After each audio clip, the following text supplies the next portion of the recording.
You know, people always say that your own children can never truly hurt you, that no matter what they do, your heart will always find a reason to forgive them.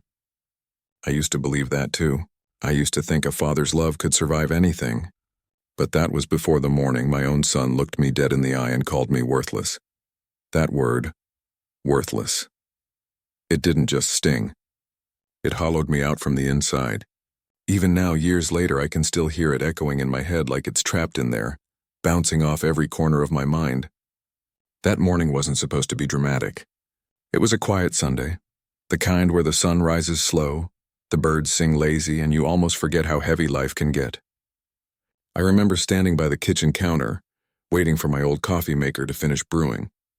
The smell of roasted beans filled the house, the same smell that once woke Ethan up as a boy. He used to shuffle into the kitchen, rubbing his eyes, mumbling, "Dad, can I have pancakes?" But that morning there were no sleepy smiles, no warmth, just silence that felt sharp enough to cut skin. Then I heard the door. The sound of his polished shoes clicking against the old wooden floor echoed through the hallway, confident, quick, and cold. Ethan walked in, dressed in a tailored navy suit, the kind that cost more than I made in a month when I was his age. The watch on his wrist gleamed, his hair was slicked back, and his phone never left his hand.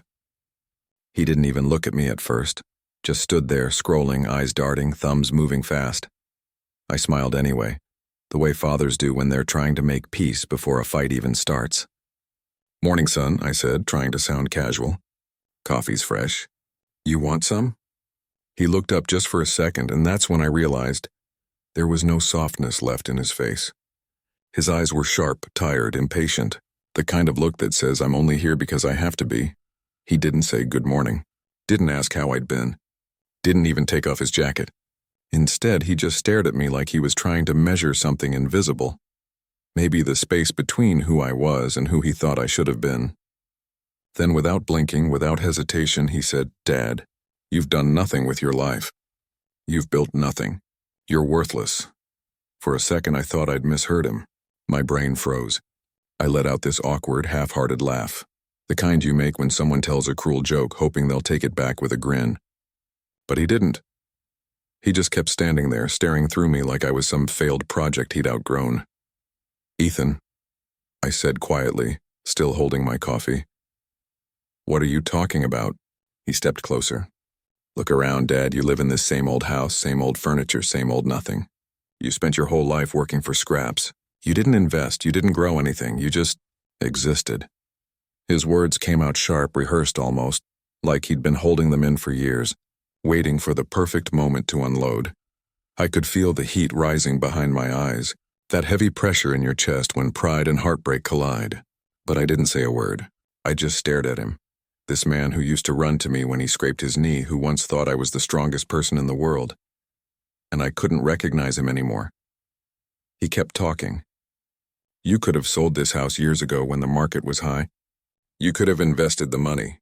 But instead you stayed here, stuck, clinging to the past. You don't even try to do better. No wonder Mom's gone. She probably couldn't handle all this. Failure." That was the moment the air left my lungs. My hand tightened around the coffee mug so hard I thought it would shatter. He mentioned his mother, my late wife, the woman I buried with my own trembling hands. He used her memory as a weapon, just to make his point hit deeper. And it did. I wanted to yell. God, I wanted to scream. To tell him everything I'd sacrificed, all the nights I worked double shifts, all the things I gave up so he could have that suit, that education, that life. But the words wouldn't come out. Because the truth is, anger wasn't what I felt first. It was grief. I was grieving for a son who was still alive.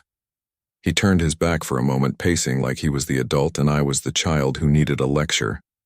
"You should have sold the house years ago, old man," he said finally. "You could have done something useful with your life instead of wasting it sitting here." And that's when it happened, that final snap inside me. Not loud or dramatic, just a quiet realization, like a candle flickering out. I didn't yell. I didn't throw him out. I didn't even ask him to apologize. I just stood there looking at him, my voice barely a whisper.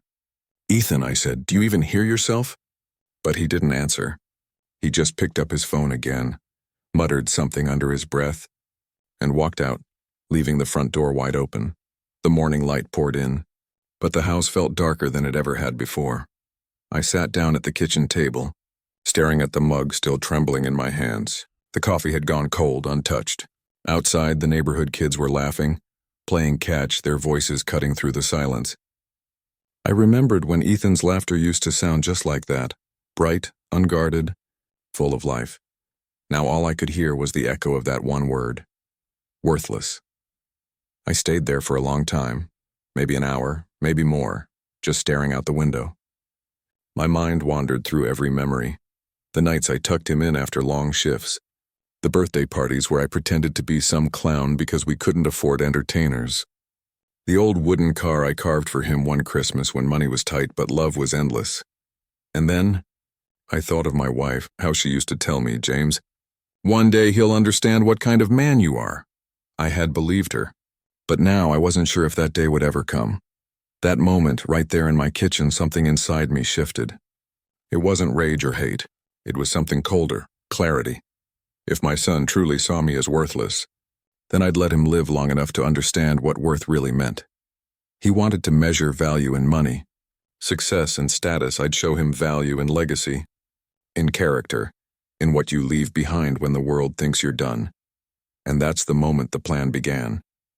Not out of revenge, but out of something deeper, a father's last lesson.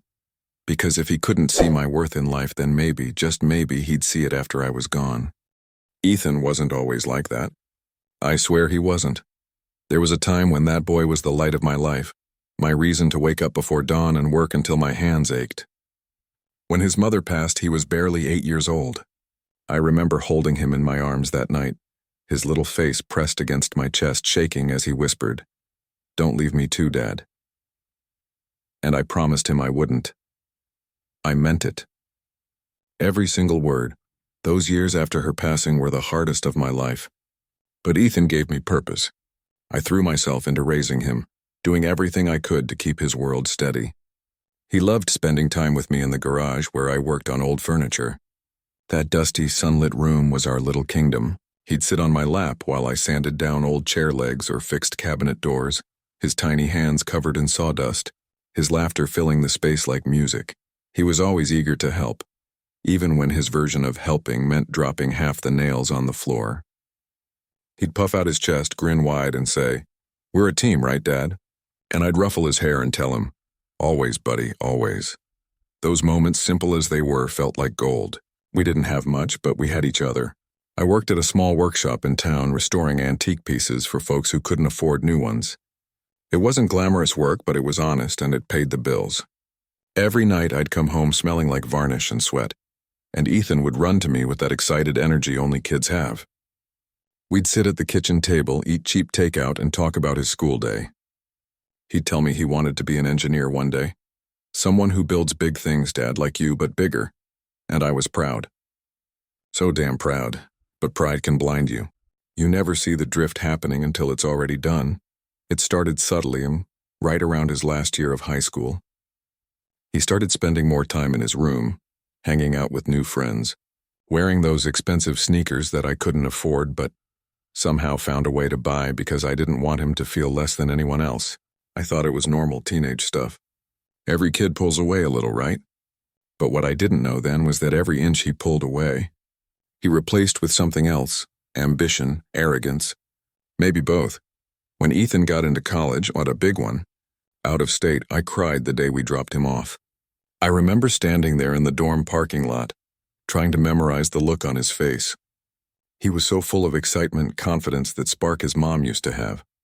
He hugged me quickly, barely long enough for me to feel it, and said, "Don't worry, Dad, I'll make you proud." And I believed him. I drove home that night with tears in my eyes but a heart full of hope. I thought, this is what all the sacrifice was for. The first few months he called every week. He told me about his classes, his friends, the parties. I'd listen for hours, hanging on every word, loving how happy he sounded. But then the calls got shorter. Then they turned into texts, quick, dry ones like "I'm busy" or "talk later." And eventually even those stopped. When he did come home on holidays, it was different. He carried himself differently. He wore crisp shirts, expensive cologne, and that new confidence that comes when the world starts to tell you you're special. But there was something else, something colder. The first time I noticed it was when he saw me working on a table in the garage. I remember him wrinkling his nose and saying, "Dad, you still do this stuff?" It hit me like a punch to the chest. This stuff. That stuff had fed him, clothed him, paid for that college he was so proud of. But in that moment, it was clear he didn't see it as work anymore, just a relic of something beneath him. I brushed it off. Told myself he was just growing up, that maybe he'd understand someday. But over time, every visit became shorter, more strained. He stopped coming by altogether after graduation. I'd call and sometimes he wouldn't pick up. When he did, he sounded rushed. "Hey, Dad, I'm heading into a meeting. Can we talk later? Things are crazy right now, always later." Always busy. I remember one year, his birthday. I'd saved up to get him a beautiful old watch, not fancy but meaningful. It was a piece I'd restored myself. Mahogany strap, brass frame, his initials engraved on the back. I sent it to his office with a note that said, "To remind you of time and where you came from." He never mentioned it. Not once. Months later, when I went to visit him in the city, unannounced, just to surprise him, his assistant, a young woman who couldn't have been older than 22, looked me up and down with polite confusion and said, "I'm sorry, sir, Mr. Cole is in a meeting." "Did you have an appointment?" An appointment. With my own son. I remember standing there in the lobby, surrounded by glass walls and people in suits, feeling like I didn't belong in his world anymore. It wasn't just the money or the success. It was the way he'd built a new life, one where I didn't fit anywhere. I sat in my truck afterward for nearly an hour, watching the people rush by, wondering if this was what success cost. If every father who gave everything to his child eventually paid in distance. Still, I never gave up. Every year, his birthday, Christmas, Father's Day, I sent him letters. Not texts, not emails, letters, the way his mother used to write. Long, handwritten ones filled with stories about the old house, the people from town, the garage projects I was working on. I hoped maybe one day he'd read one and remember who we were, but there was never a reply. Not even a thanks, Dad. The silence grew heavier with every passing year. I told myself he was just busy, that he'd come around. But deep down I knew he wasn't busy. He was gone. Then out of nowhere he called. After years of near silence, his name flashed on my phone. My heart leapt like a fool's. I thought maybe he missed me. Maybe he wanted to talk. Maybe that little boy from the garage was still somewhere inside him. But when I picked up, his tone was sharp, professional, almost detached. "Hey, Dad," he said. "I've been thinking. You're getting older, right? Maybe we should talk about what happens to the house when you're gone." I froze. That word, gone. He said it so casually it wasn't concern. It was business. He went on to talk about my savings, about smart investments, about how we could make a good return if we sold the property.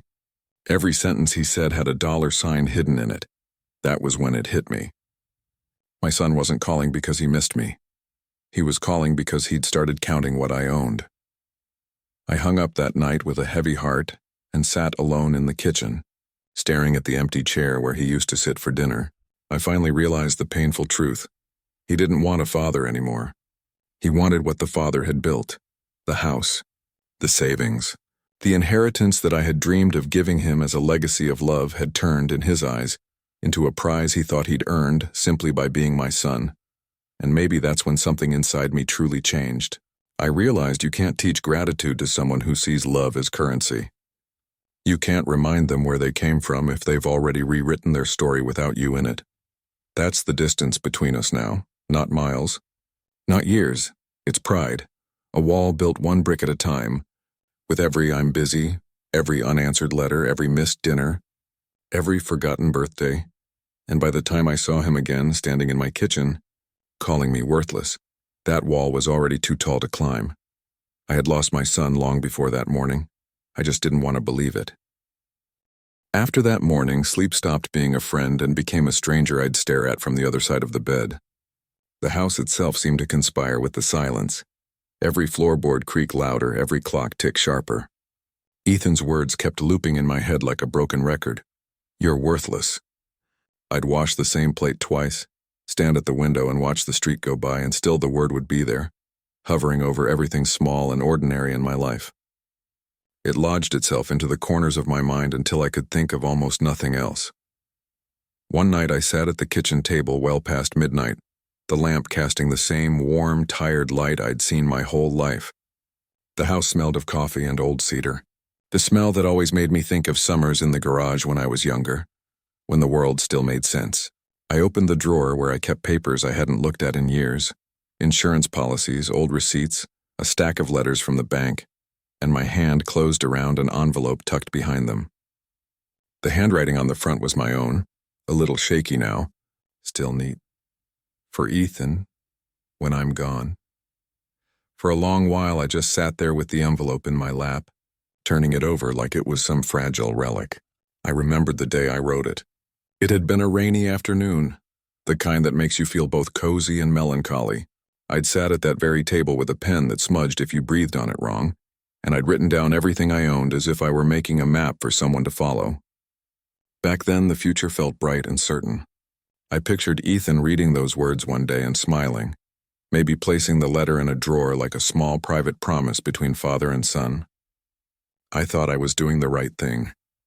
I thought I was leaving him the kestrel of my life, all the small things I'd gathered and kept safe. But when I slit the envelope open that night, the paper inside looked thinner, somehow more fragile than the memory of it. I read my own handwriting and felt like an outsider looking in. It was all there. The house on Maple Street, the workshop full of tools and half-finished projects, the modest savings I'd scraped together through years of overtime and second jobs. I had written it with the kind of practicality you get after raising a child on 2 paychecks and too many sleepless nights. To my son, Ethan Cole, I leave. I could practically hear my younger self, hopeful, stubborn, convinced he was doing the best possible thing. The thing about a will is it's both a practical document and a moral one. When you sign it, you're not just distributing assets. You're making a judgment about who to trust with the last pieces of your life.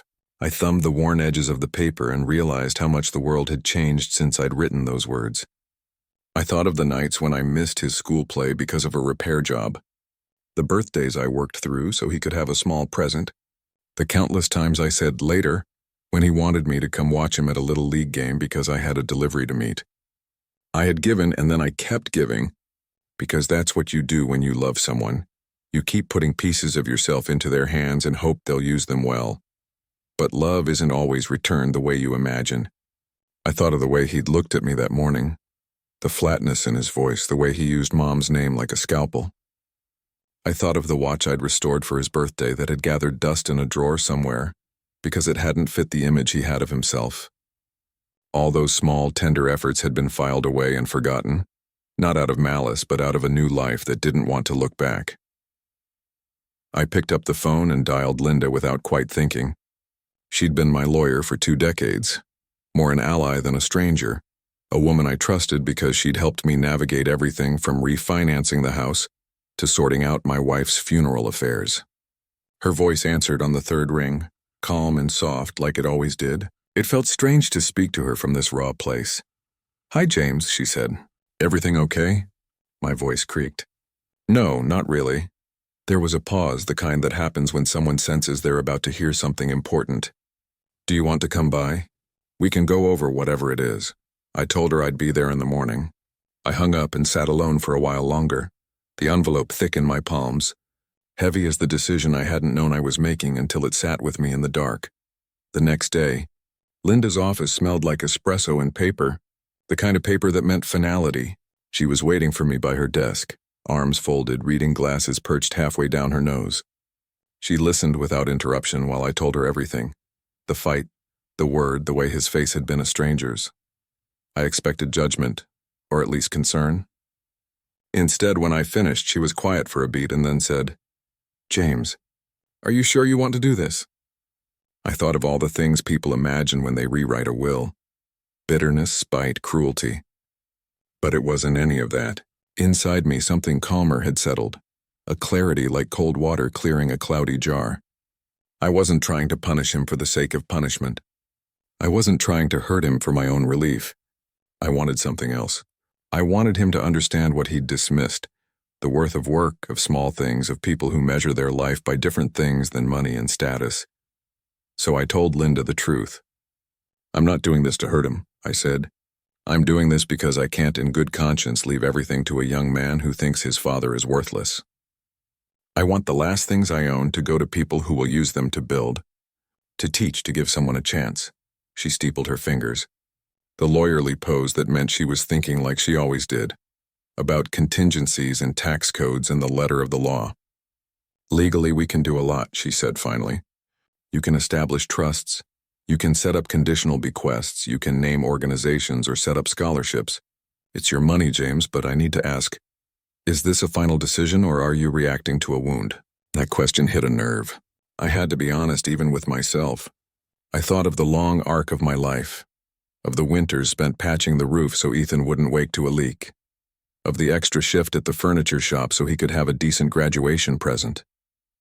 I thought of how his mother used to say, one day he'll understand. Maybe she'd been right. Maybe he'd never get there without a hard lesson. Linda rubbed her temple and then, in a voice softer than the law would ever let her use in a courtroom, said, if you're certain, we need to plan this carefully. It shouldn't be spiteful or sloppy. We'll make it deliberate. We'll create something that gives your money purpose. That idea, purpose, settled over me like a blanket. It felt right. It felt honest. I thought of the little community center down on Oak Street, the one that had taught kids basic carpentry and mechanics for years. I remembered the way the kids looked at tools in their hands like they'd found a secret, how learning to make something seemed to restore a kind of dignity. Back when my wife was alive, we'd volunteered there on weekends. I hadn't been back in a long time, but the place had always stayed in my chest like a quiet ember. I wanted to go to places that actually teach people how to build a life, I told Linda. Not just hand things out. Not charity for charity's sake. I want scholarships for kids who want to learn trades, funding for the community shop, maybe even a fund for single parents who are trying to go back to school or learn a skill. I want the money used so people can stand on their own 2 feet. She nodded and started drafting possibilities, her fingers moving across the legal pad. We can establish a trust, she said. We can name trustees that you trust, people who'll oversee the funds. You can set up criteria, educational requirements, community service, those sorts of things. You can even include a clause that allows limited reunification attempts, if reconciliation is what you're after. Hearing the legal scaffolding made the plan feel less like a late-night fantasy and more like a real kind of justice. Not retribution, but redirection. Linda was careful in her phrasing, asking questions about what I wanted to achieve, how public or private I wanted the distribution to be, who should be the beneficiaries beyond institutions. We spoke about the optics, too. She reminded me that sometimes the sting of a will can do more harm than good if not handled thoughtfully. The point, she said, is to leave a legacy, not to start a war. And that was what I wanted. A legacy. I wanted my life to say something after I was gone. Not a bitter note in the margins, but a clear sentence that read, "This is where I put my faith. This is what I believed in." Writing it down felt like closing a circle. I signed revision after revision in Linda's office, her fountain pen scratching across forms as if marking each deliberate choice. I transferred accounts to trusts, named organizations that ran apprenticeship programs, and set aside a fund for scholarships that would help people learn trades like carpentry, plumbing, and electrical work. The same things that had put food on my table for decades. I included a discretionary fund for emergency needs, for families who needed a roof patch or a winter coat. And then, because I'm human, and because some small part of me couldn't help it, I left a small, symbolic gift for Ethan. Not the house, not the savings, but the restored watch I'd made years ago, tucked into a box with a note that said, "I hoped you'd wear this and remember where you came from." Linda looked at the file the day we finalized everything and said, "This is well thought out, James. It's not cruel. It's purposeful." When I left her office, the sky had a crisp edge, like winter pressing at the hem of fall. The plan was in motion. It didn't feel like revenge in the common sense of the word. It felt like an act of education, a last lesson written not in words but in the way I chose to distribute what I'd built. That night, back at the kitchen table, I sat with the new stack of papers, and for the first time in weeks, slept. Not because the wound had healed, but because I'd made a choice that matched my bones. I had decided that if my son couldn't see the meaning in a life lived modestly and honestly, then my last act would be to invest that meaning into others, who still believed in building something with their hands and with their hearts. And so quietly, slowly, I set a plan into motion. A plan that would teach a lesson not through anger or spectacle, but through a legacy that would outlast both of us. A slow-burning kind of justice that I hoped would show him the true measure of a man.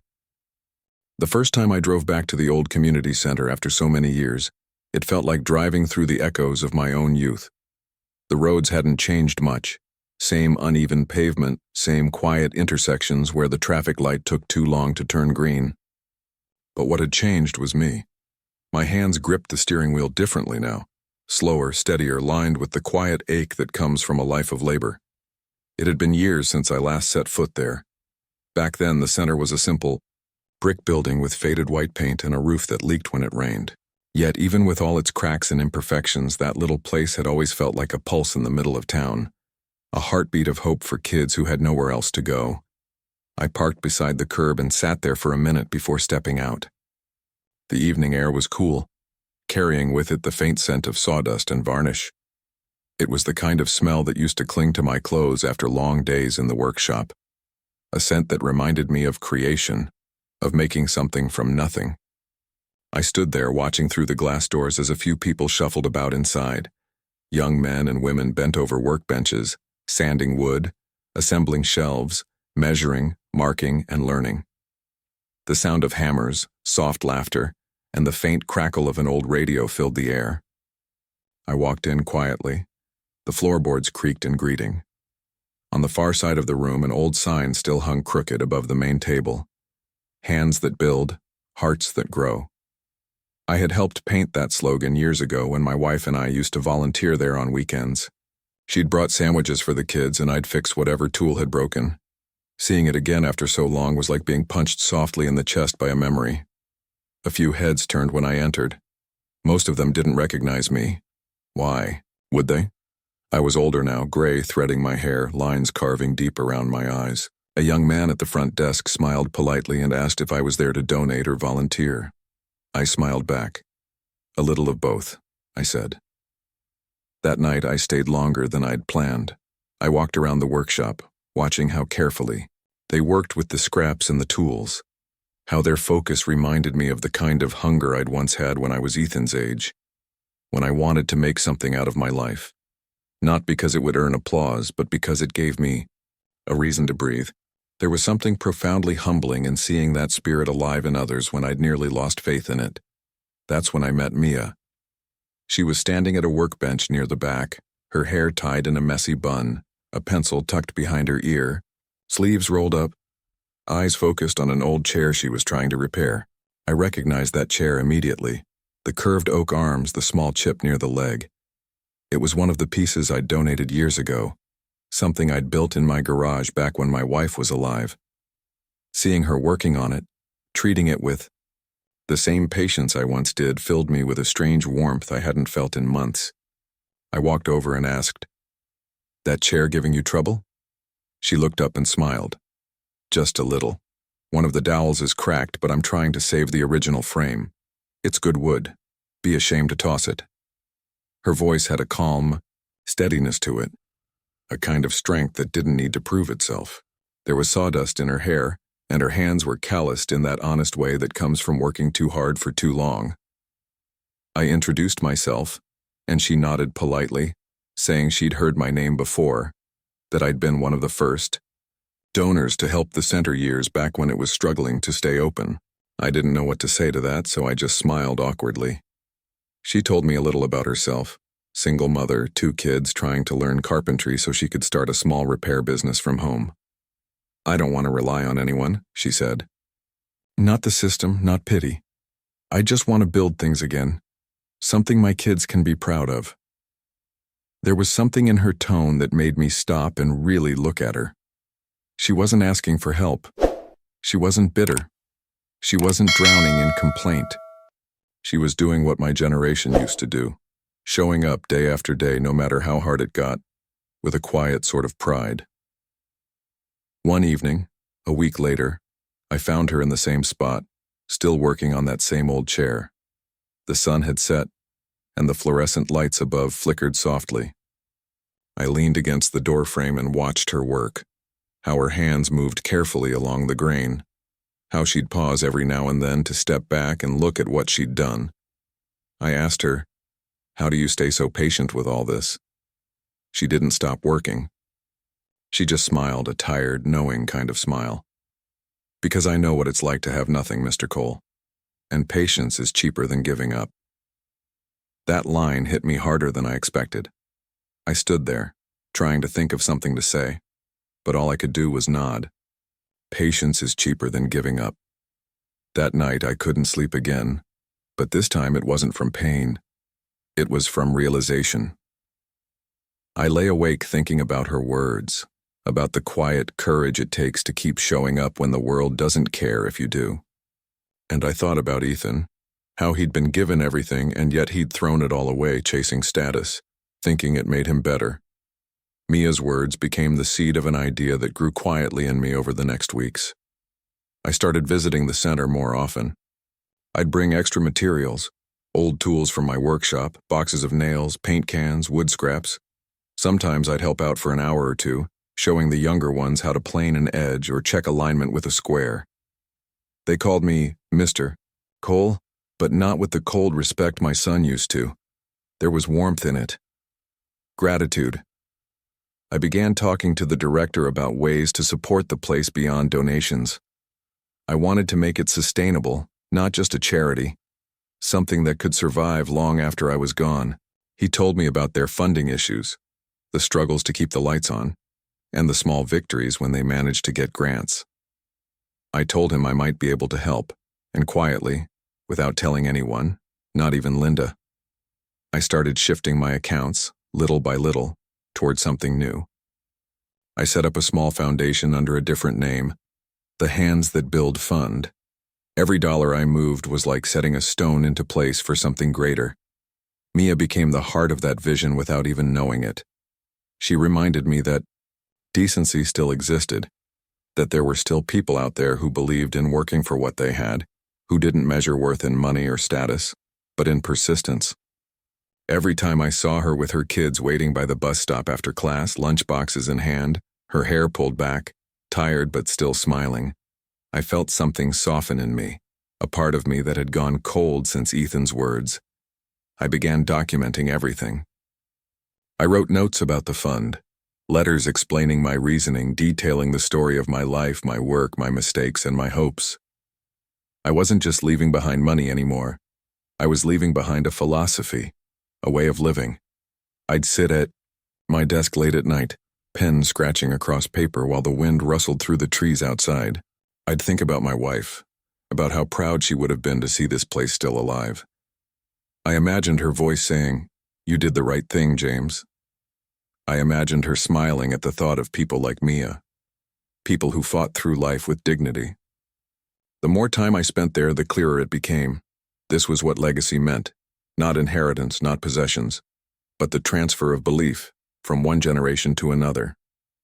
By the time I finalized the trust papers with Linda, I already knew exactly where everything was going.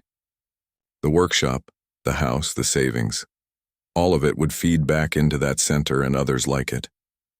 The fund would be anonymous at first, hidden behind layers of paperwork. Nobody would know it came from me. Not yet. Not until the day it needed to be revealed. I remember standing outside the community center one evening, watching the light glow from its windows, hearing the sound of laughter inside, the same kind of laughter that used to fill my own home before life turned heavy. The street was quiet, the world indifferent, but in that small building was everything I believed mattered. And I thought, this is where my worth belongs. It wasn't Ethan who deserved what I'd built. It was people like Mia. People who carried on despite the weight of the world. People who still believed that patience, effort, and kindness were worth something in a world that forgot how valuable they truly are. That night, as I locked up my house and placed my hand on the old wooden door, I whispered to myself, patience is cheaper than giving up. And for the first time in a long, long while, I believed it. The weeks that followed were quieter than any silence I'd known before. It wasn't the kind of quiet that came from peace, it was the hollow kind. The sort that sits deep in your bones and hums softly in the background of everything. Ethan didn't call. He didn't text. Not a single word after that morning when he stood in my kitchen and called me worthless. And for the first time in my life, I realized I didn't need him to. That realization didn't come all at once. It crept in slowly, like dawn light through a half-open curtain. For days, I'd still glance at my phone, half expecting it to ring, half hoping he'd remember that I was still his father. But the screen stayed blank, and eventually that habit faded. I stopped waiting for the apology that would never come. Instead, I began to fill my days with something else. Purpose. I found myself spending more time at the community center, helping out where I could, fixing things, teaching small lessons to anyone who wanted to learn. There was a comfort in routine again. The hammer in my hand, the smell of fresh wood, the sound of people laughing. It reminded me that life, in all its brokenness, still moves forward. It was during one of those evenings, when I was oiling down the handles of some donated tools, that I made the final decision. I knew what I had to do, and I knew it wasn't revenge anymore. It was clarity. I wasn't punishing Ethan. I was freeing myself from the burden of hoping he'd change. That night, I went home, made myself a cup of black coffee, and sat at my kitchen table. The same table where years ago Ethan used to do his homework. The same table where his mother and I had whispered dreams about his future.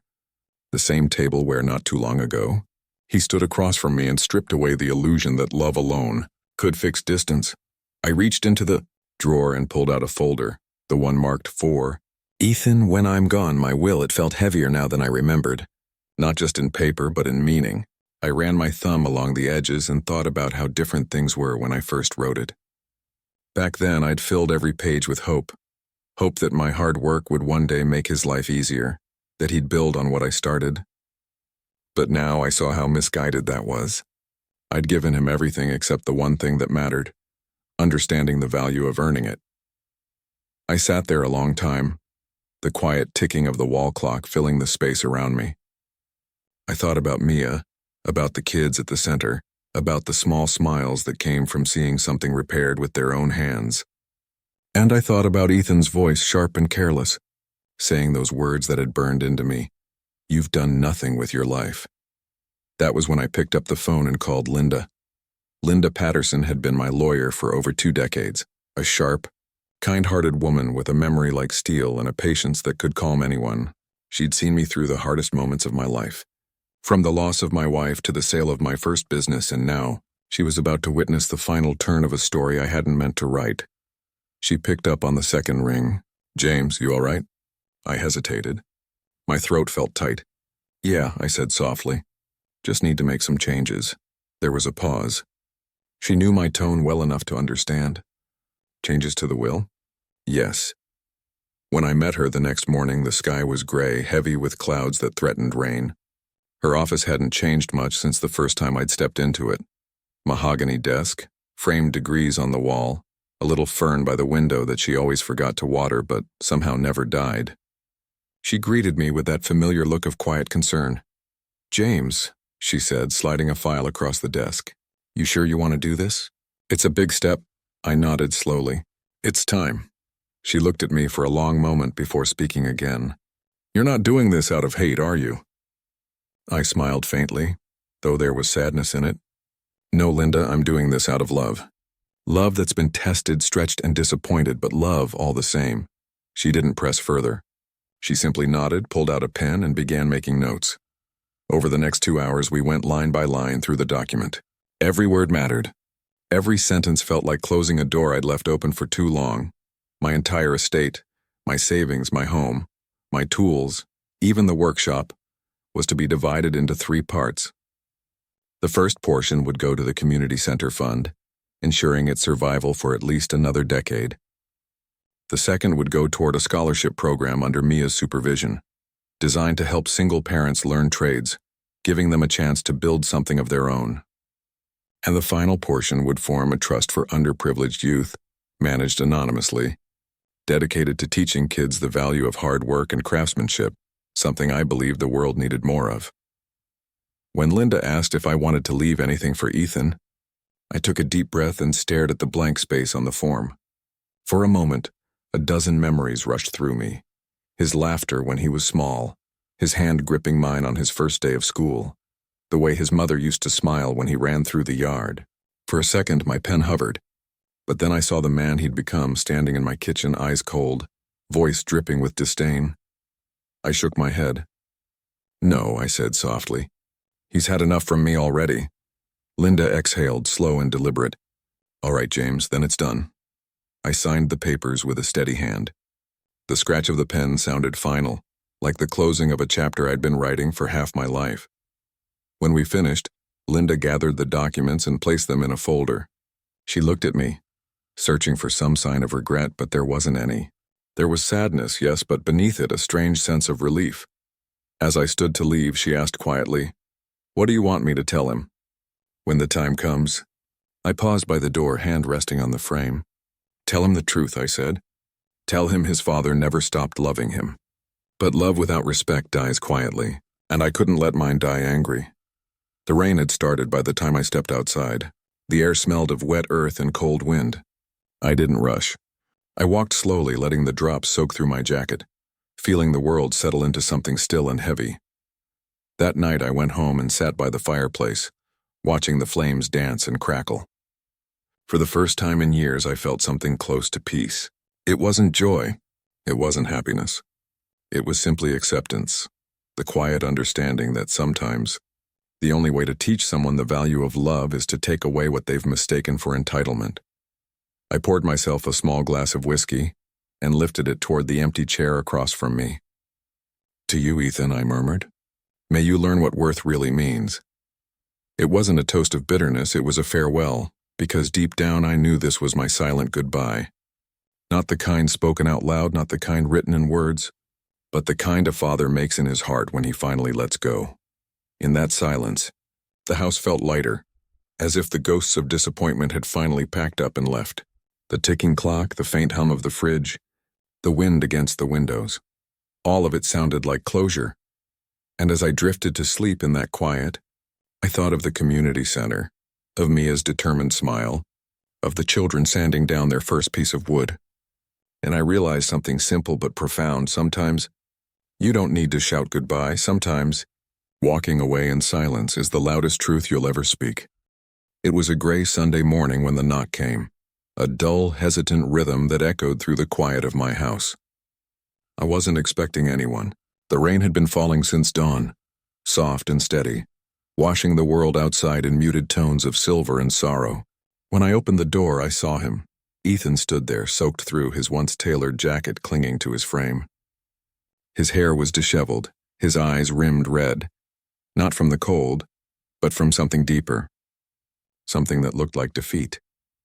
For a moment we just stared at each other, the distance between us feeling heavier than ever. He spoke first, his voice trembling with the weight of pride breaking. "Dad," he said, his tone small, almost childlike. "I need help. Just a loan, please." The words hung in the air, trembling between us like a fragile bridge. For years I'd imagined this moment in 1,000 different ways.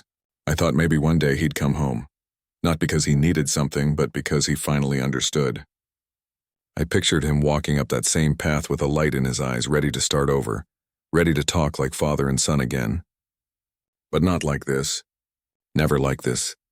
He looked broken, yes, but it wasn't the kind of brokenness that comes from reflection. It was the kind that comes from losing the things that once fed your ego, his clothes, his posture, even his voice, all stripped of the arrogance that had once defined him. But as I looked closer, I couldn't tell if humility had taken its place. Or just desperation. I didn't speak. I stepped aside quietly and gestured for him to come in. He hesitated for a moment, as if surprised by my silence, then nodded and walked past me. Inside, everything was just as it had always been, simple, warm, lived in. The smell of coffee lingered faintly in the air, mixed with the scent of rain-soaked earth drifting in through the half-open window. He glanced around as though seeing the place for the first time. Maybe he was. Maybe he'd forgotten what a home built on love, not wealth, actually felt like. I moved to the kitchen and began making coffee, just like I used to when he was younger. The sound of the kettle was the only thing filling the silence between us. Neither of us knew where to start. I poured the coffee into 2 mugs, black, no sugar, just how I'd always taken it, and set one in front of him. He wrapped his hands around it like it was something to hold on to, something that could anchor him. For a few long minutes, we sat there saying nothing. The rain outside tapped softly against the window pane, a rhythm as steady as my heartbeat. I could feel the years of unspoken words pressing at the edges of that silence. Everything I wanted to say, everything I had stopped hoping to hear. Finally, his voice cracked through it. "Dad, I'm sorry." He didn't look at me when he said it. His gaze stayed fixed on the steam rising from his cup. His hands were trembling slightly. "I didn't mean what I said that day," he continued. "I was angry, stressed. I didn't—" He stopped mid-sentence, his voice faltering. "I just need a second chance. Everything's gone. My company. The investors pulled out. They said I was reckless. I tried to fix it, I really did, but it all fell apart." I studied him closely. There was no denying he'd been through something rough. His face, once so sure of itself, now carried lines of worry that hadn't been there before. He looked older, wearier, like someone who had finally learned that success built on arrogance has a short life. And yet, as I listened, something inside me remained still, unmoved. Because beneath his apology, beneath the regret in his voice, there was something missing. He was sorry for what he'd lost. Not for what he'd done. It wasn't repentance, it was desperation. And the difference between the two is what separates a man who learns from a man who repeats his mistakes. I wanted to believe him. I really did. Every part of me that had ever loved him, every memory of holding him as a baby, every night I'd worked late just to give him more than I had, wanted to reach across that table and say, "It's all right, son. We'll fix it together." But love without truth becomes blindness. I took a slow sip of my coffee, feeling the warmth spread through me as I searched for the right words. When I finally spoke, my voice was calm but firm. "Ethan," I said quietly, "money can't fix the man you've become. Only humility can." He froze mid-breath. His eyes flicked up, confusion flashing across his face. It wasn't anger this time. It was something subtler, something that said he didn't understand. That sentence didn't make sense to him because humility was a language he'd never learned to speak. "Dad, I just told you I'm sorry," he said, his voice rising slightly. "I've lost everything." "Isn't that enough? I thought family was supposed to be there when things fall apart." I looked at him, feeling a pang deep in my chest. "Family is there," I said softly, "but not when you only come knocking because the world has taken from you what you never truly valued." He frowned as if I were speaking in riddles. His pride was still fighting to stay alive, clawing at the edges of his downfall. Even now, after everything, he couldn't see that this moment wasn't about money. It was about character. "Ethan," I said again, more gently this time, "I would have given you everything I had if you had come back as my son, not as a beggar of your own making. You're asking for a loan, but what you really need is to learn how to start again, with nothing. That's how I built my life. That's how I earned my peace." His lips parted, but no words came. He just stared at me, like he couldn't comprehend the man sitting across from him anymore. Maybe he thought I'd changed, but the truth was I hadn't. I'd simply stopped being blind. I could see it now. The wall between us wasn't made of anger anymore. It was made of misunderstanding, of a son who had grown up chasing shadows of wealth, and a father who had spent his life trying to teach him what real worth meant. He leaned back in his chair, shoulders slumped, eyes darting between me and the table. "So you're really not going to help me?" he asked, his voice breaking slightly. I didn't answer right away. Instead, I looked down at the coffee between us, the tiny ripples on its surface trembling from his unsteady hands. "I am helping you," I said finally. "Just not in the way you expect. I'm giving you the chance to stand on your own, the same way I had to. I'm giving you the lesson I learned too late in life, that losing everything isn't the end, it's the beginning." He shook his head, eyes glistening with disbelief, maybe even anger. "You don't understand," he whispered. "I can't do this without you." "Yes, you can," I replied. "You just don't want to." Silence filled the room again, thicker than before. He looked away, his jaw tightening, a storm brewing behind his eyes. I could see the battle inside him. The part that wanted to lash out again and the part that was too tired too. He didn't thank me. He didn't curse me either. He just sat there staring into the mug as though it might give him the answers he'd come looking for. After a while, he pushed the cup away, stood up, and walked toward the door. He stopped there for a moment, one hand resting on the frame. The rain had slowed to a drizzle, the kind that whispered rather than fell. He turned slightly, his voice low, almost breaking. "I thought you'd changed," he said. I met his eyes, steady and calm. "I have," I said. "But not the way you think." He didn't reply. He just nodded faintly, like someone conceding to a truth they weren't ready to accept, and stepped out into the rain. I stood there for a while after the door closed, the sound of his fading footsteps mixing with the soft rhythm of the rain. My chest felt heavy, but not with regret. With grief, maybe. The kind of grief that comes not from losing someone, but from realizing they never truly found themselves. When I finally turned back toward the kitchen, the empty coffee cup still sat there, a faint ring left behind on the wooden table. It wasn't just a mark from the mug. It was a mark of what once was, and what would never be the same again. That night, as the house grew quiet, I looked out at the darkness beyond the window and whispered to no one. Sometimes love means saying no, and as much as it hurt, I knew it was the only way my son might ever learn what real love and real humility truly meant. Time has a strange way of softening pain while sharpening memory. A year had passed since that last confrontation with Ethan, and though the anger had faded, the ache never really left. It settled somewhere deep, like an old wound that doesn't hurt until the rain comes. That year the seasons came and went as they always do. The spring brought the smell of new blossoms and sawdust from my little workshop. Summer carried the laughter of children from the community center nearby. Life around me kept moving, breathing, growing, but inside me I could feel something slowing down. Not just my body, but a quiet part of my soul that had done enough carrying. The doctors called it just age catching up. A heart that tired a little too fast. Joints that complained louder than they used to. Nights where sleep came in short, restless pieces. I didn't make a fuss. After all, I was 63 and I'd lived my years honestly. I didn't need more than that. Ethan came by twice that year. The first time he looked healthier, well-dressed again, confident like he'd picked himself back up.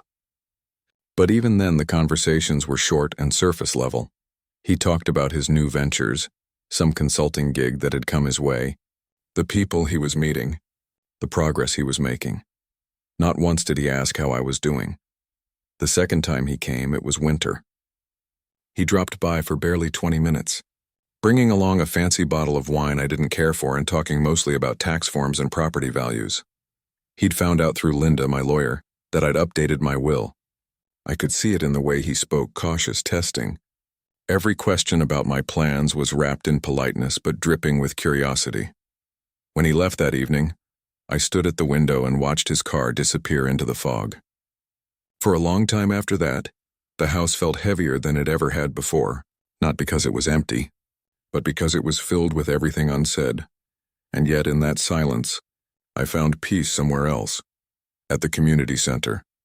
I started spending more of my time there, helping the kids build little projects, teaching them how to plane a board smooth, how to measure twice and cut once, the smell of wood and glue, the sound of laughter. It reminded me that worth isn't in what you own, but in what you build with your hands. I'd sit on the porch there some afternoons, watching them paint the birdhouses I helped them make. Little things, bright with color, red roofs, blue walls, yellow perches. They'd line them up like trophies, proud as if they'd built mansions. And in a way they had. They'd built something from nothing. There was one boy in particular, Jesse, a quiet kid, maybe 12 or 13, always staying late, always asking questions. He reminded me of Ethan when he was small, before the pride, before the ambition. Once, Jesse asked me, "Mr. Cole, how do you know if something's worth doing?" I smiled and said, "If it helps someone or it makes you proud in a way money can't, and then it's worth it."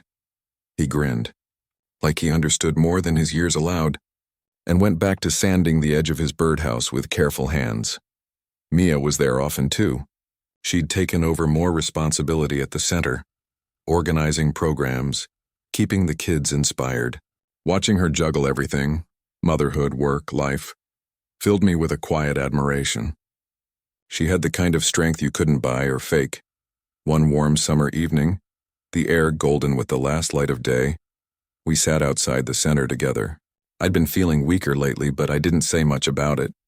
The sun dipped low and the kids' laughter slowly faded as they went home one by one, leaving us in that peaceful amber quiet. Mia looked over at me. "You've done a lot for these kids, Mr. Cole," she said softly.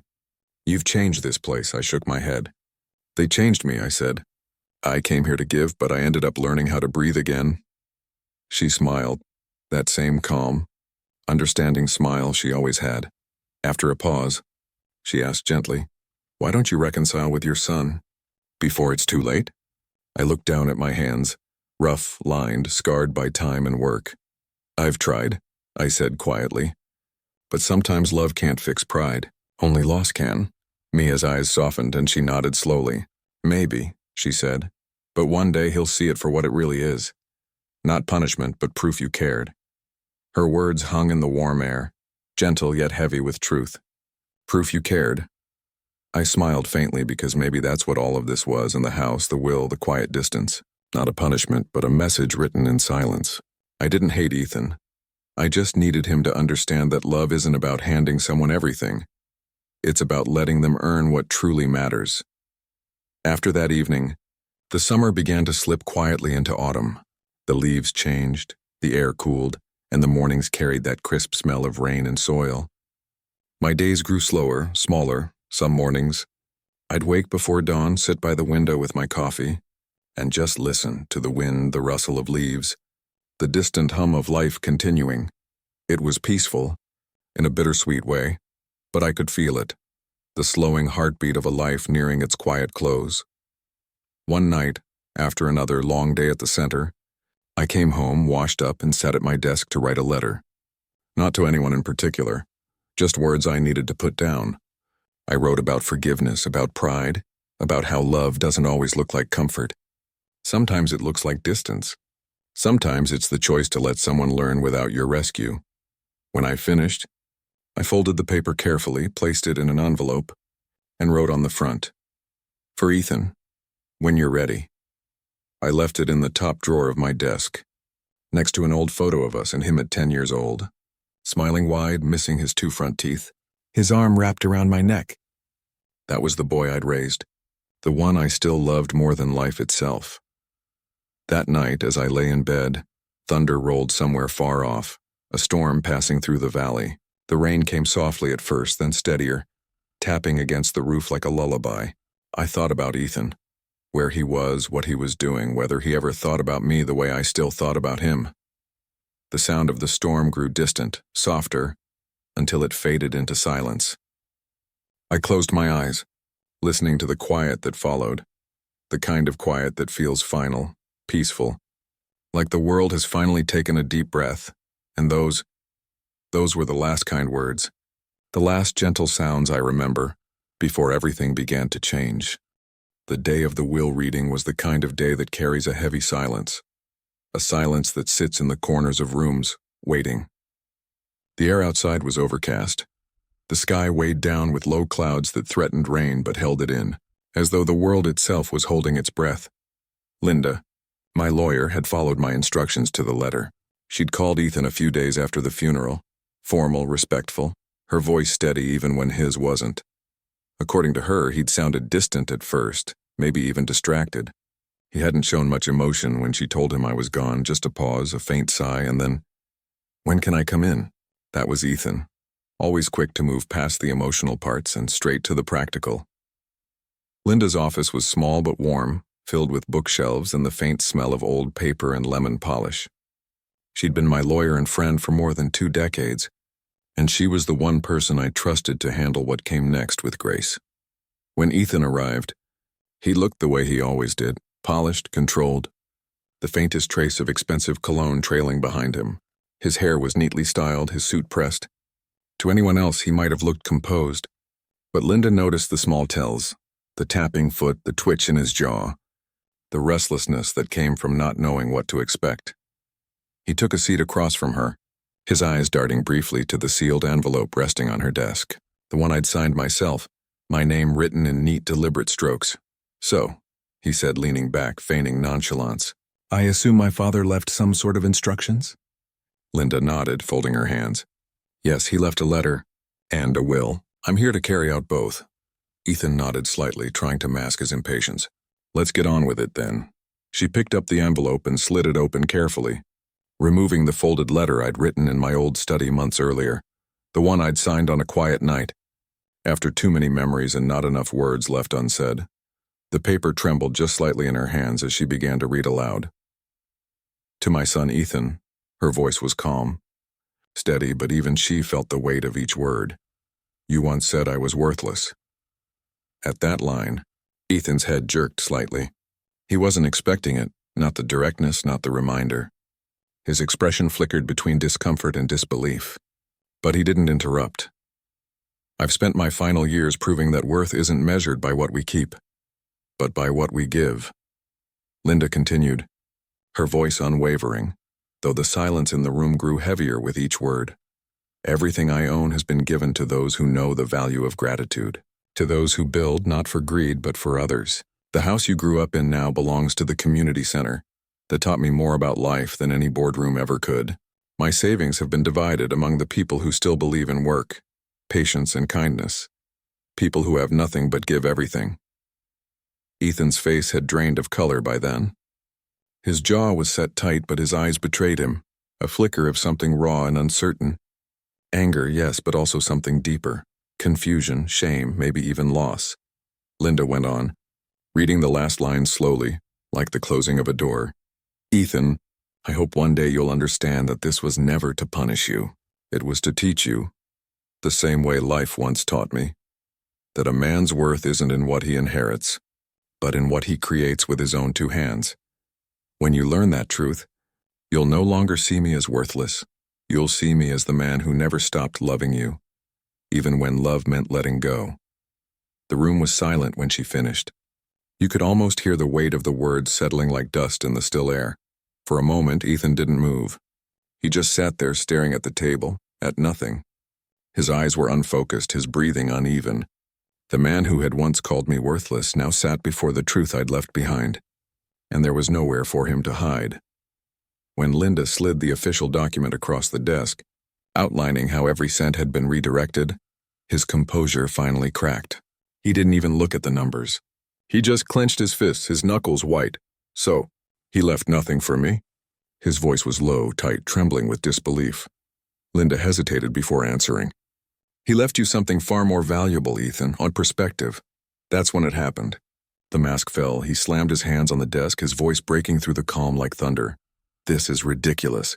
He had no right." He stopped himself, the sentence dying in his throat. He wanted to shout, to argue, but there was no one left to argue with. He stood abruptly, his chair scraping hard against the floor. For a moment he looked lost, like a man who'd built his life on sand and just realized the tide was coming in. He turned toward the door, but before he reached it, Linda spoke again, softly but firmly. "Ethan," she said, "your father didn't hate you. He wanted you to see what he saw, that your worth isn't gone. You just have to find it yourself." He stopped in the doorway, shoulders tense. For a heartbeat, she thought he might turn around. Maybe he'd ask to read the letter again, to understand it differently. But he didn't. Instead, he muttered something under his breath, something that sounded like he always had to prove a point, and stormed out, slamming the door so hard the frame rattled. The sound echoed through the office, sharp and final, like the closing of a chapter that had taken too long to end. Linda sat there for a long while after he left, the letter still open on her desk, the faint scent of his cologne lingering in the air. She read my words again quietly this time, as though reading them to herself. When she reached the last line, she smiled faintly, shaking her head. "You got through to him, James," she whispered to the empty room. "Even if he doesn't know it yet." And maybe she was right. Because sometimes truth doesn't strike all at once. Sometimes it seeps in slowly, through silence, through loss, through the echo of a slammed door that you can't take back. That night, as Ethan drove away from the office, rain began to fall, light at first, then heavier. He didn't notice at first, too busy gripping the steering wheel, jaw clenched tight. But when he stopped at a red light, something inside him cracked. He looked over at the empty passenger seat and saw the letter Linda had given him. My words printed on paper that still smelled faintly of my old study. He picked it up with trembling hands. For a moment, he just stared at it, unsure if he could bear to read it again. But then, as the light turned green, he pulled over to the side of the road, turned off the engine, and opened it. His eyes scanned the line slowly, this time not as a son looking for inheritance, but as a man facing himself, and somewhere between the ink and the silence, something inside him shifted, because for the first time, he didn't see the words as an accusation. He saw them as love, hard, quiet, and real. And though no one was there to witness it, a single tear slid down his cheek, not out of anger, but out of the kind of pain that comes when truth finally catches up to pride. Outside, the storm rolled through the city, washing everything clean. And somewhere deep inside Ethan Cole, for the first time in years, a different kind of storm began to fade, the kind that had lived in his heart for far too long. Time passed as it always does, softening the edges of grief, turning the loud echoes of loss into quiet whispers that only visit when the world goes still. Months had slipped by since I left this world, but the choices I made, my final acts, of love and defiance, had begun to take on a life of their own. The community center, once a small forgotten building tucked between two old warehouses, had grown. The laughter of children filled its dusty halls, and the smell of sawdust, varnish, and warm coffee hung in the air like a promise that life, no matter how broken, could be rebuilt. On a bright spring morning, the town gathered for a small ceremony. A new wooden sign stood outside the center, handcrafted by the very students who learned within those walls. It read, "The James Cole Foundation for Honest Work." The letters were carved deep, each one smoothed by hands that had never known privilege but knew the meaning of effort. People clapped, some wiped tears, and Mia, strong, steady Mia, stood at the podium, her two children clutching her dress, their faces beaming with pride. She spoke about kindness, about patience, about the lessons I had shared in the short time we knew each other. And then, unexpectedly, Ethan showed up. He stood at the back alone, his suit rumpled, eyes hollow from sleepless nights and the weight of something heavier than regret, realization. He didn't come for applause or forgiveness. He didn't even come as my son that day. He came as a man finally stripped of everything except the truth. He lingered by the plaque long after everyone had left. His fingers brushed against my name carved into that piece of wood. Maybe in that small, silent moment, he finally saw what I had tried to show him all those years, the difference between success and worth. Mia later told me in one of those stories that travel through whispers and hearts, that he didn't speak a single word while he was there. He just stared at the workshop, at the benches covered in sawdust, at the young boys hammering and sanding with the same fire he once had as a child. And then, without a word, he picked up a broom and began sweeping. It was such a simple act, quiet, humble. But in that gesture, something profound took place. The same hands that once held luxury watches now held a worn wooden handle. The same man who once measured value in profits now found meaning and purpose. Week after week he kept returning, not to rebuild his fortune but to rebuild himself. He volunteered at the center every weekend, teaching kids how to measure, how to cut, how to shape wood with patience instead of anger. He stopped wearing the expensive suits and started wearing flannel shirts, the kind I used to wear. Sometimes he brought food for the kids. Other times he just came to fix broken chairs, loose hinges, or wobbly tables. He didn't do it for redemption. He didn't do it to prove anything. He did it because somewhere deep inside, the child, who once handed me nails in the garage, had finally woken up again. Mia said that one day while sanding a table, a little boy asked him, "Mister, were you friends with Mr. Cole?" Ethan paused, his voice catching slightly before he smiled and said, "He was my father. I just didn't realize how lucky I was to have him until it was too late." That night after everyone left, he sat alone in the workshop, staring at the tools, the wood, the light pouring through the dusty window. And for the first time, he didn't feel anger or shame. He felt peace, because worth isn't something anyone can give you. It isn't written in a will or locked away in a bank account. It's something you earn, in sweat, in mistakes, in the quiet things you do when no one is watching. And though I wasn't there to see it, I know he finally understood what I'd been trying to teach all along. That real wealth doesn't come from what we keep but from what we give away. Years later, the community center grew into a foundation that helped hundreds of kids learn trades, find dignity in work, and believe in themselves. And at the heart of it all was a small wooden plaque with my name. And beside it, a man who once called me worthless, now finding his worth in every nail he hammered, every child he taught, every life he quietly helped shape. That's what worth really means. Not the number in your account, not the title before your name, but the legacy you leave in others. And though the world may forget my voice, I know this much will remain. A father's final lesson, written not in ink, but in the grain of every piece of wood his son touched thereafter. If I could speak to him one more time, and just once more, not as a ghost in his conscience or a name carved into a wooden plaque, I'd tell him, "Son, you were never worthless. You just lost sight of what makes a man valuable. There's an ache that comes with being misunderstood by your own blood, a quiet kind of ache that no medicine can ease. It doesn't roar. It lingers. It follows you through empty hallways and across quiet dinners, whispering the question every parent fears. Where did I go wrong?" But with time, I came to see that love and understanding are not always meant to meet at the same time. Sometimes love must step back, must let go, must hurt, just so that understanding can finally grow in its absence. People think revenge is about getting even, about pain, payback, the sharp satisfaction of watching someone who wronged you fall. But real revenge, no, real revenge is quieter than that. It isn't a fire that burns others. It's a mirror you hold up to them. It's making them see the truth they've been running from, making them see who they've become and what they've lost in chasing what doesn't matter. My story was never about inheritance. Money fades, houses crumble, bank accounts go silent. What remains is how you lived, why you lived, and who you chose to be when love was tested by pride. I didn't want Ethan to hurt. I wanted him to awaken. I wanted him to feel what it means to earn something again, not just own it. I wanted him to learn that value isn't written in wills or measured in dollars. It's carried in the quiet dignity of a person who keeps going, even when the world turns its back. If I could stand beside him now, as he sweeps the sawdust off the workshop floor, as he teaches those kids how to carve and measure, I'd tell him, "You finally found it, son. The thing I always wanted for you, not wealth, not power, but worth." Because that's what this whole journey was about. Rediscovering worth.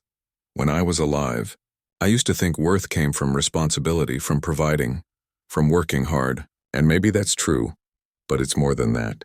Worth is found in kindness that expects nothing back. In honesty, even when it costs you something. In forgiveness, even when the other person doesn't deserve it.